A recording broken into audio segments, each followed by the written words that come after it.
Hello, ladies and gentlemen. Welcome to episode 6 of the Coach Killers podcast. My name's Stefan. And my name's Nick. Today we have a brilliant show for you people. Nick, what do we have? A big show ahead. We've got our Coach Killer, our game of the week, which was France-Argentina. Yep. And we've got some transfer news and also our special guest, Daniel Georgievski. Yes, with a brilliant interview coming on later. Some awesome insight to be heard, so stick around for that. Definitely. But let's kick off with our Coach Killer of the week. Where's my drum roll? Here it is. And our Coach Killer of the week is... Spain. Oh, my God. Still can't believe they went out to Russia. What But I guess, having 114 million people behind you, that's what happens. No, having Vladimir Putin's checkbook, that's what happens. He didn't even go to the game because he didn't think they would win? No, he didn't go to the game because he was too busy giving the refs their bloody money in the dugout. Well, he didn't go to the game, and then after he claimed that he gave the coach inspiration. So, but there you go. Inspiration with a checkbook, huh? Yeah. Maybe we should get him on next week. But yeah, Spain, see, it just shows it doesn't matter how much possession you have. They're just trying to walk the ball in and they got screwed over. I mean, what the hell? They go sideways, like left, right. Play the bloody angles through. Exactly. What the hell's wrong with you Spanish people? I think they took one shot from outside the box. Man, you know what? I don't even care because I don't even like Spain. So, you know what? They're rubbish. I don't care. Good riddance. Good riddance and thank goodness. Yes. Same sort of thing happened in the Croatia-Denmark game. Croatia just, I think, played it too safe. They got through in the end, which was good. But Look, they can't do that in their next game. No, they definitely can't do that in their next game. I agree with you there, Nick. Denmark, because it shows Russia will, give it to you. Yeah, I mean they'll give you a surprise packet. I mean they'll give you the checkbook to the refs, and that's it. You earn the checkbook. The checkbook, mate. Vladimir Putin. So let's go on to our game of the week. Yeah, our game of the week was Argentina versus France. What a shambles. No, it was a great game in my opinion. We saw a new talent in Kylian Mbappe smash Argentina. Well, it was the Mbappe show. Yeah, but apart from that, that's all there was. And from Pogba there was no Pogba. No, you got to admit it was probably one of his best games for France. Who? Pogba. No. Like Kylian Mbappe was the... No, Kylian Mbappe was great. Let's forget about Paul Pogba. You can't. Stop with your love affair. Anyway, stop with your love affair. For even some of the anti-Pogba journalists have been praising him for his game. All right, so moving on from the game of the week, we have some transfer news, Nick. Yeah. What do you got? So basically, Socrates Papadopoulos has signed for Arsenal. What do you think from Borussia Dortmund? Obviously, he's not proven in the EPL, so I guess we just have to wait and see. Okay, so what are you saying? A Bundesliga player won't cope, or I don't know if he can cope with the physicality. Okay, fair enough. But it could be good for them. Definitely. And look, we've also got some other news in Salah signing on for Liverpool. Do you see that as a positive for the Reds? Just wait and see what happens with Salah as well, because I don't think you're not convinced, are you? Yeah, I'm not convinced he's as good as everyone's making him out to be. Yeah. If he can replicate half of what he did last season, then that changes my view. But for now, he's still just an average player. No worries. And also we have Lucas Torreira from Sampdoria moving on to Arsenal. Now I know you're probably sceptical on Arsenal as a whole, but do you think this Lucas Torreira guy will be any good? He's done well for Uruguay. Like he's looked well. Playing for Uruguay in the heart of their midfield. Yeah. He did well against Portugal in their game. You know what I mean? They defended like beasts pretty much. Yeah. The whole game. And Ronaldo couldn't get it over the line. Thank God for that. So I think Torreira will be good for Arsenal. Fantastic. It's about time we get some positive views on you for another EPL team. It's all about United, mate. But anyway. All right. Speaking of, Fellaini signed a 2-year contract, scored a goal as well. Just a quick mention. All right, that's all right. I'll let you have that. Moving on from that, now we'll throw off to our interview with Daniel Georgievski. Take a listen to this, guys. Ladies and gentlemen, our special guest for episode 6 has won the A-League with Melbourne Victory, is a Macedonian international, and has won the Joe Marston Medal in 2017. Please welcome Daniel Georgievski. How you going, Daniel? Yeah, not bad, boys. How are you? Yeah, not too bad. It's a pleasure having you on, mate. Oh, it's a pleasure to be on. Yeah, awesome. Thanks, mate. So let's kick it off. Where did your inspiration to become a professional footballer come from? Like, did you have any favourite players growing up? Oh, I think I had a Pele cassette. We're saying that's how old I am. Oh, yeah. There was a cassette. I think my father had it. I don't know how it was at the house, and I just kept watching it, and I just tried to replicate what Pele did. But Yeah, I just did it because I enjoyed it. I didn't really think I was gonna make a career out of it, or get to where I've been. So that's probably the inspiration was just that. So, Daniel, did you always want to be a defender? No, I hate defender. I'm not a fan. I was originally, there was one coach that used to always put me in the back because I was a little bit taller. This was obviously when I was at a younger age, but I was more of an attacking midfielder. Okay. And then a coach changed again, and he liked me in the back because I used to always bomb on, and I had a lot of endurance. Nice. Yeah. And then when I went overseas, I was playing like a stopper. It was a 3-5-2 formation in Australia, and when I started with the national team, it was a 4-4-2, and they put me as a back, and I said, whatever. I just wanted to play. I didn't really care. But now that I look back, I wish I actually said I don't want to be in this position. So yeah, sure. Look, that's great. Look, we know you spent some time with Steaua Bucharest. How was it like playing in the Champions League? Yeah, it was funny. I didn't really know what it meant to me until I did an interview before, I think, the second game or something, when they actually asked me that same question, and it wasn't really, you didn't have time to think about what you were doing because you just had games after game. Like, we're in hotels 4 nights a week, so I didn't really, the last thing you do is think about football, what it means to you. You just become a mad repetition. So, and I just remember I answered just saying, well, I used to wake up at 4 a.m. back at home to watch every Champions League game, which was on SBS, maybe on the Wednesday or on the Tuesday. Wednesday, Thursdays. That was when Liz Murray used to be the commentator. So I just said, well, I used to wake up and watch this, and my ringtone was the Champions League song. So that was a kid. Proper dedication. Yeah, and I just remember my dad would wake up and go to work and go, "What are you doing?" I go, "Oh, someone's playing." He goes, "Who's playing?" I go, "Oh, Milan or someone." He goes, "Oh, fair enough," and he would just go to work. So, yeah. Who was the team that you followed when you were growing up? I followed Real Madrid, AC Milan, and Liverpool. Liverpool, okay. Yeah. So I had a few. My uncle from Asda sent me some jerseys, and that were the only jerseys that he sent us, and obviously just started following them. Yeah. Nice. So who would you say is the best player that you've played against or defended against? Like the biggest profile or the hardest? Both. Biggest profile and whoever has been the actual hardest to defend. Profile would be what?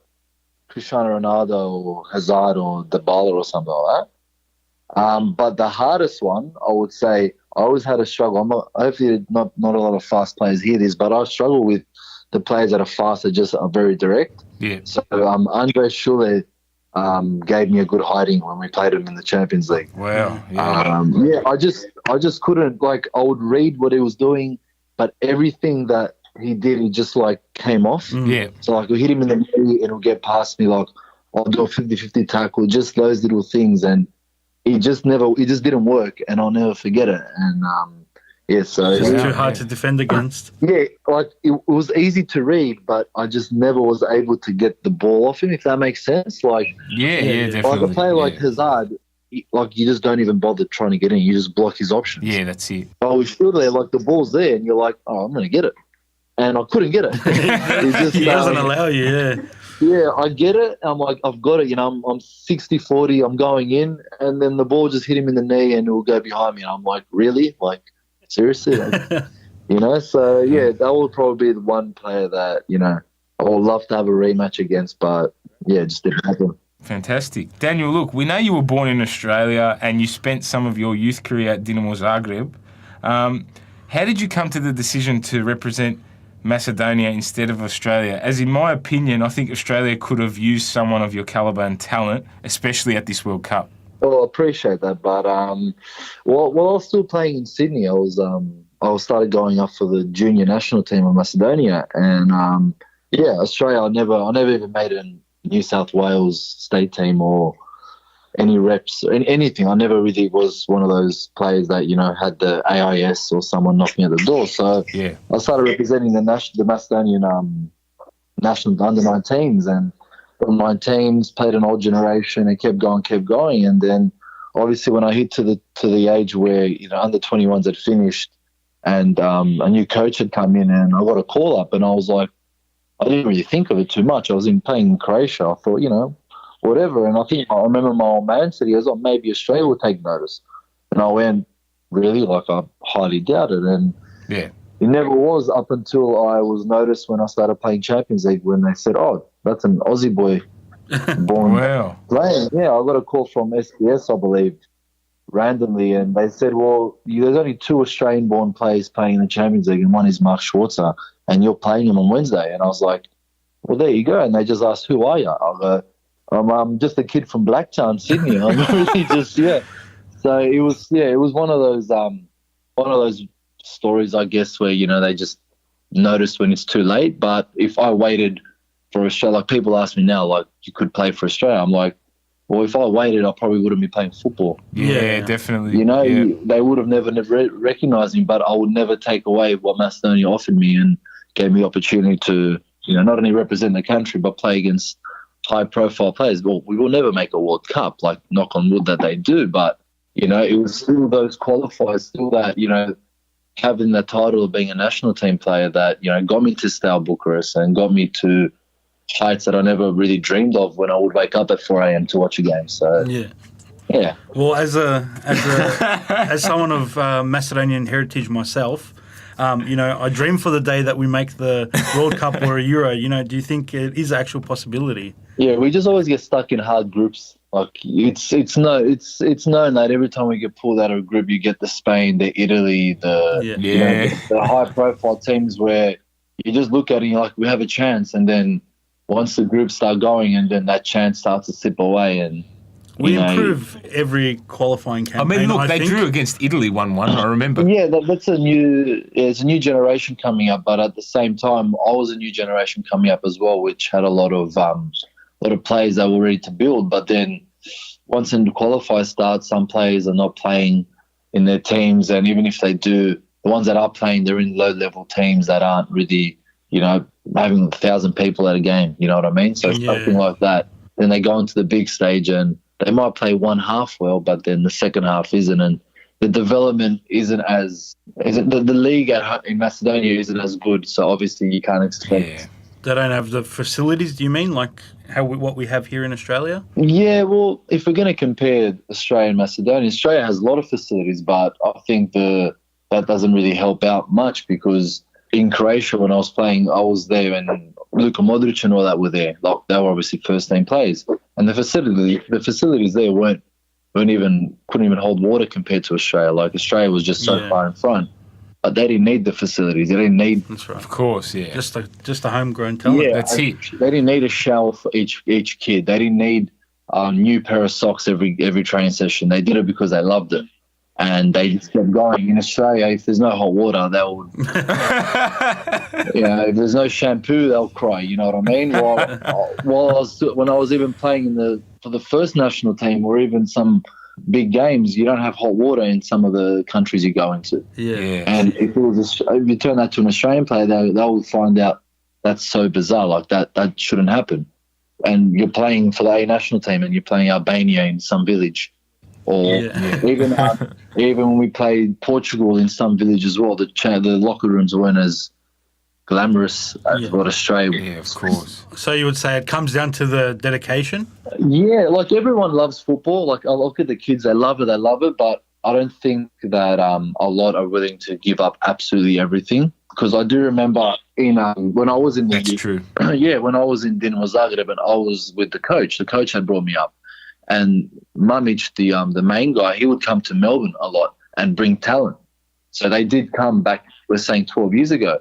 And I was like, crap, I hope I was one of them, Yeah. And then I hear they came and I read the newspaper and the kid lasted 2 months because he got homesick. Wow, yeah. And I was like, well, give me that opportunity. I'm not even homesick now and I'm gone for a year, let alone having the opportunity of having the big boss that owns basically the club that is doing transfers left, right, centre. Yeah. Homesick is not a part of it. Like, I miss Cocoa Pops or, something as stupid as that. A lot of people actually do mention. You hear it, and I think because Australia is so well groomed in that department that they expect everything to be that good, and I think that's the problem with the youth. Yeah. Look, everyone wants to first world problems. First world problems. They veer away from the fact that I would give up anything for football, but once that happens, they're easily influenced to go the other way. Yeah. That's in my they always look at the easy way out, not to go and give it a go with just basic essentials, which is just the ball. Yeah. Fair enough. So what about leadership wise? Was Goran Pandev a strong leader? Yeah, he was probably one of the coolest dudes you'll ever meet. Very, very humble. Very down to earth. It was, I met him when I just got to Dinamo Zagreb because his brother, we had the same agent in Dinamo Zagreb. Okay. And we played in the youth together, so I was very lucky to meet him then. And he was just a dude, like just a very nice, normal, down to earth. Mind you, the guys played in Lazio, and he was under. I think when I started, the biggest team in Rome, yeah. We're not going to get to that one, man. We're not getting into that one. I'm not getting involved.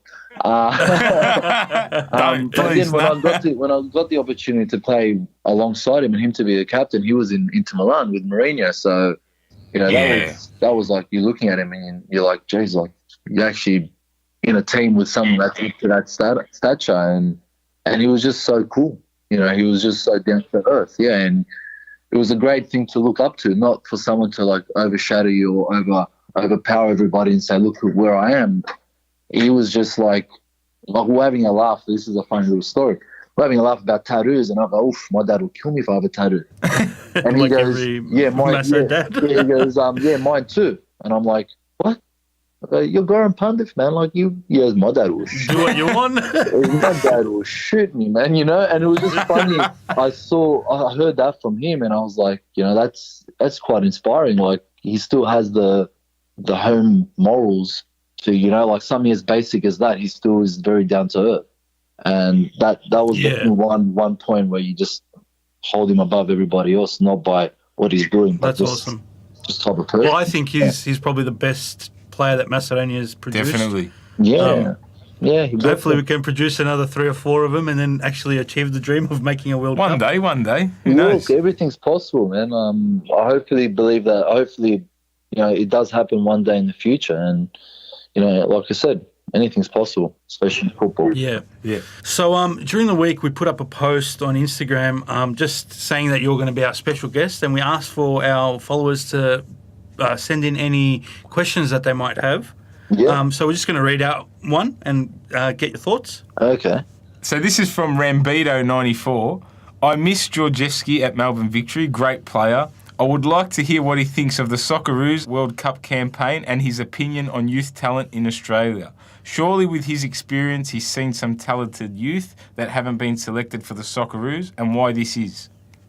Well, I think I already touched up on the youth section there. Yeah, definitely. Australia in the World Cup. Well, look, just making it is an achievement in my eyes. Yeah, of course. Australia were actually, in my eyes, a bit lucky to make the World Cup. I agree. This time around, yeah, this time around, definitely. So it wasn't as smooth as what it was, but they definitely put up a fight. I think the generation is changing here in Australia. I think all the players that the Australian, they always compare it to the golden generation. I think that Australia's hasn't developed. They've developed good players, but they've their transfers have veered off into different circles. So they've lacked the class of that team. Yeah, like in terms of teams, I think I saw a statistic last year or 2 years ago. Yeah, when Australia was at their peak, there were teams in the top 5 leagues in the world, and there was players that were playing like 5,000 minutes, for example. Now it's gone down to like 1,000 minutes. So that just goes to show that players aren't going out to Europe; they're cashing into Asia, which is also, you look at your own personal what you want to do in life, and some people chase the money straight away. I think that also has hasn't pushed the Australian players to go into bigger leagues. Like you go to Asia. Yeah, Asia's in that transition, but it still hasn't hit that peak where you're showing your best. Like if you're already developed player, like Harry Kewell, for example, was of Viduka, and then at the end of their career went to Asia. Different story. That's right. They've already established themselves. Australian players haven't really established themselves yet, and already they're going there without even hinting of going to Europe, where the level is always higher. There isn't. It's just a different level of football. everyone goes. That's to right, but don't you think that you have to have the actual talent? Because what's the point of going to Europe and sitting on the bench? Yeah, that's Well, right. but look, it also depends on it's a lot of factors are involved. It's not just why you going to Asia for? Well, maybe no one in Europe had looked at this player or even thought about him. Which look, there's a lot of factors, but I think that back in the day, the AIS did a very very good job. Yeah.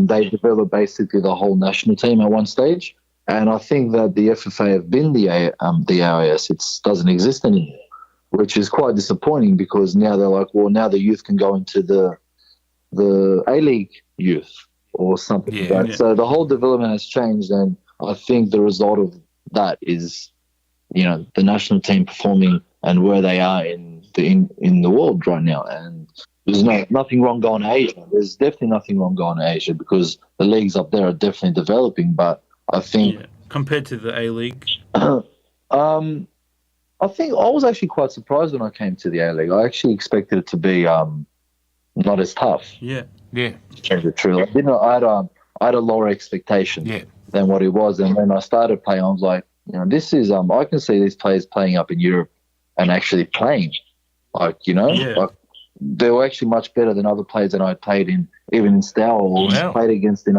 other teams. But then, as I started playing a bit more, I saw that the mental game isn't as strong. Yeah. Pressure in Australia isn't really pressure, if that makes sense. Like, okay, yeah. In my eyes, in my experiences, it's different pressure. Pressure for me was, the football game, it's done and dusted. You have to win all the time. If you lose, it's like a bomb had fallen out of the sky. The paparazzi will follow you all around home.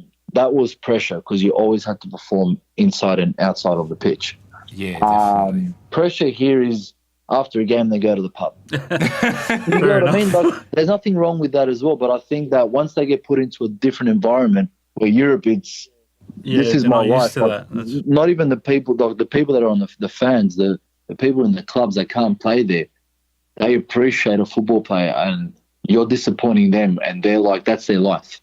You know what I mean? Once you see that, it's a whole different ball game. And Australia doesn't have that because as a country we're different in the sporting department where we love our sports, but will we die for it? No. Yeah, that's right. Fair enough. Even that needs to improve if they want the A-League to improve, look, I guess. That comes to generational. Like I know when all the European people came back in the day, they brought that culture here, but I think it got lost in it because you had to adapt to Australian style, which everyone wanted to. It was that's the reason why they all came to Australia. But the European style, the South American style, like they die for football. You saw Maradona in the World Cup. But they get a heart attack. You know what I mean? That's right. Yeah, I think he lives and dies, but you're right. You're definitely right. There. Australia is definitely getting there. That they're definitely making the league at home bigger and better. There's still a long way to go, but at the same time, they could develop players that don't want to go overseas. They're more than happy to stay here, not because of security, but because the league is hard. Of course. And I think the World Cup definitely shows them that.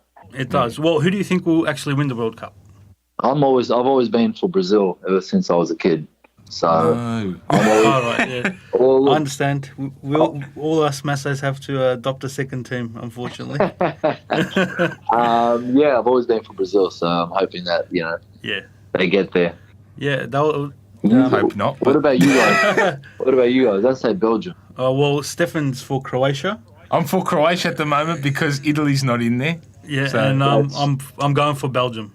Yeah, Belgium. Look, my pick were Belgium and Brazil, but then I just found out that they're both playing now, so that's one for now. But so you go for the one that wins. I don't know. I've always been for Brazil, so it didn't really matter what it was that. But I believe that when you look at the table now and how it could get there, I think the only team that Croatia have to beat is England to get to a final. Yeah. So. Well, Croatia and England have an easy run on their side. It's getting easy. Not an easy run, but easier than the other side. the other side is chaotic. That's crazy. One of them could potentially make a final. Yeah, definitely.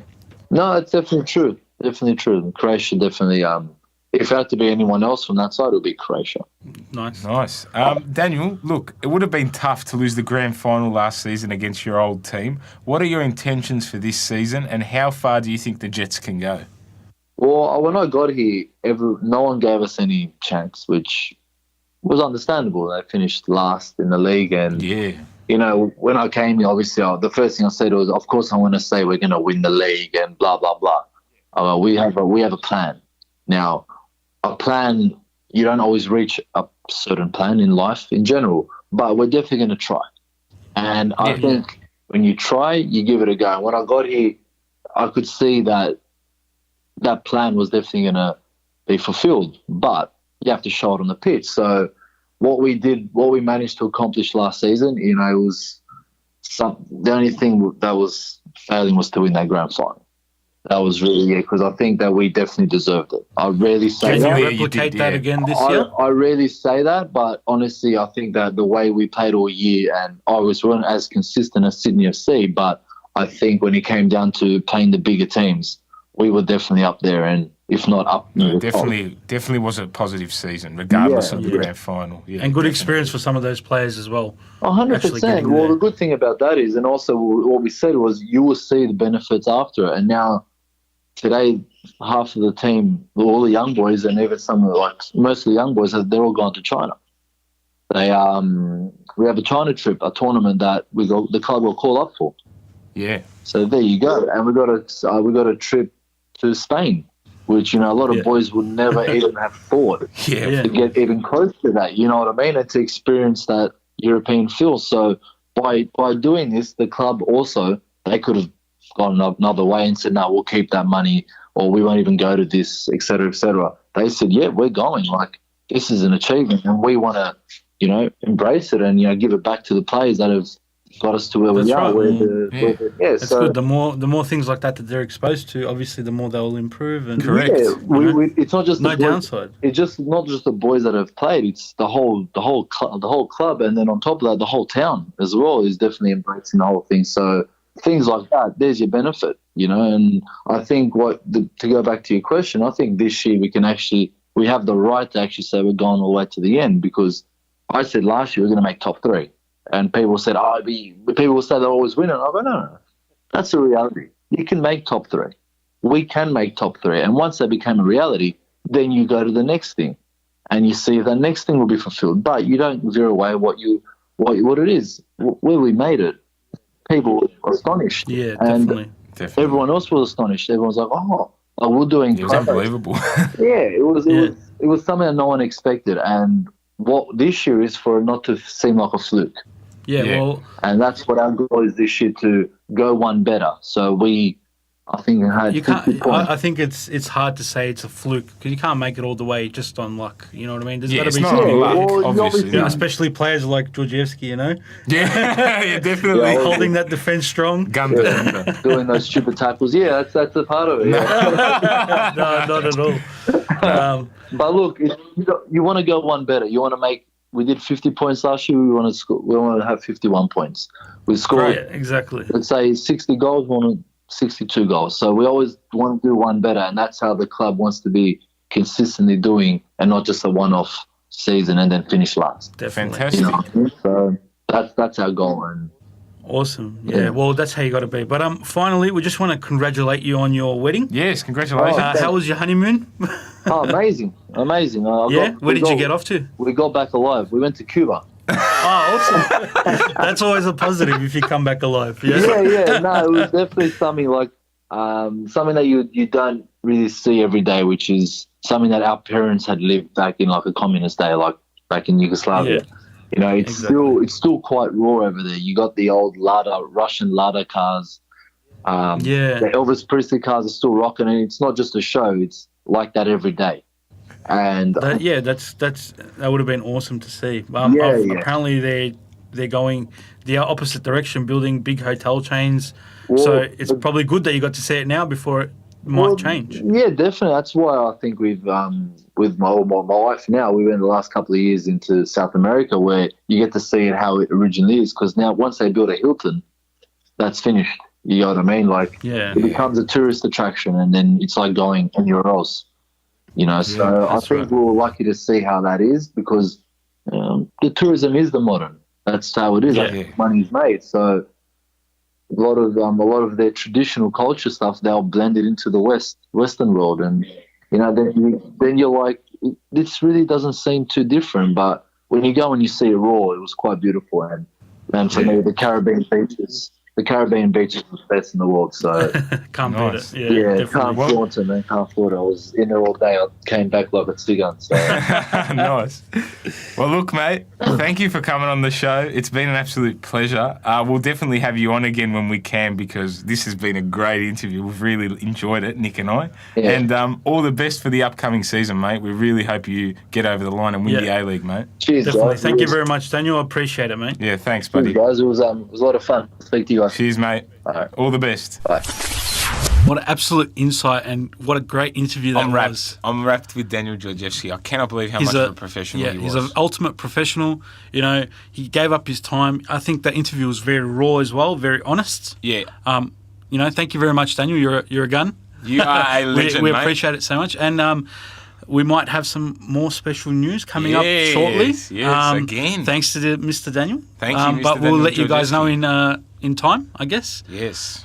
But yeah, so he mentioned a lot of things in his interview on becoming, on what it took for him to become a professional and you know what he thinks of Australian soccer. So we'd like to hear what you guys think as well. You know, after we drop this episode, we'll put up a post on Instagram. So just leave us some comments on what you thought and if you agree 100%. with Mr. Georgievski. And that's all for this week, guys. Be on the lookout for our Instagram and Facebook. Yeah, at Coach Killers Podcast on all platforms, all socials. Yep, all socials. And our game of the week next week, which is Brazil and Belgium. Unbelievable. I cannot wait. That should be a good game. We'll also have a look at the England-Colombia game just a little bit because I think that's going to be a very intriguing match. Yeah, and all games from now till next week we will review as there will be, you know, we will know who's going in and who's going out pretty much. And as of next week, we'll return back to our Tuesday 8 o'clock dropping of episodes. That's it. No more special times, but you know, thank you to Daniel once again. You know, great interview. Yes. And thanks to all our followers out there who are, you know, participating and giving us some topics to talk and about. Some feedback, And some feedback. So keep that up. Share it with your friends as well. Yeah, that's it. Share it with your friends. You know,